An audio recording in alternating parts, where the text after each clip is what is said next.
কাকা একটু নিচে নামতেন। আমি তো তোমার ভোট দিতাম না, আমার পছন্দের লোক আছে। আপনার বাড়িতে তো কাকা 2 ভোট, এই ধরেন 1000 টিয়া। এমন আল্লাহ চিন্তা করে দেখেন আমারে ভোটটা দিবেন নাকি দিতেন না। অবশ্যই ভোট দেবো, আমি তোমারই দিব। কাকা 500টা টিয়া লেগে ভুট্টা বেচে দিলেন, আলা বাকি 5টা বছর দুইতে লুটে বুটে খাইবো। এই 5টা বছর আর কি উন্নত করবে জানেন?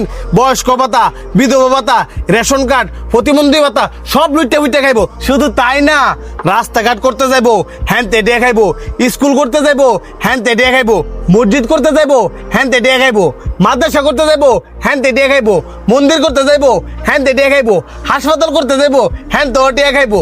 সকল প্রকার সুবিধা থেকে আপনি করে বঞ্চিত করবো। এই যে 500 টাকা লেগে ভুট্টা বেচে দিতেছেন না, হ্যাঁ যদি ফাঁস করে আপনার কোনো কাজে যদি এক কাছে যান, এই 500 টাকার বদলি আপনি 50,000 টাকা খাইবো। এই খাইতে খাইতে খাইতে খাইতে অনেক একটা দেখছেন এই দুনি এই সঙ্গে এই বুট্টা মারা বানাইবো। এই তোর বাইত ভোট কয়টা? আমার ভাই 11টা বুট আছে, আর পুরা গোষ্ঠী মিলাইলে 50টার উপরে বুট হইব। কিন্তু আমার গোষ্ঠীর কেউ আমরা বুট দিতাম না। ভোট দিতি না মানে? এই ধর 50,000 টিয়া। বুট দিতাম না মানে আমার পুরা সৈন্য গোষ্ঠী না, খালি এলাকার ভিতরে যত মানুষ আছে সবাই আপনার বুট দিব। আপনার মতন সোনা টুকরা মানুষ এই সমাজে আরেকটা আছে নাকি?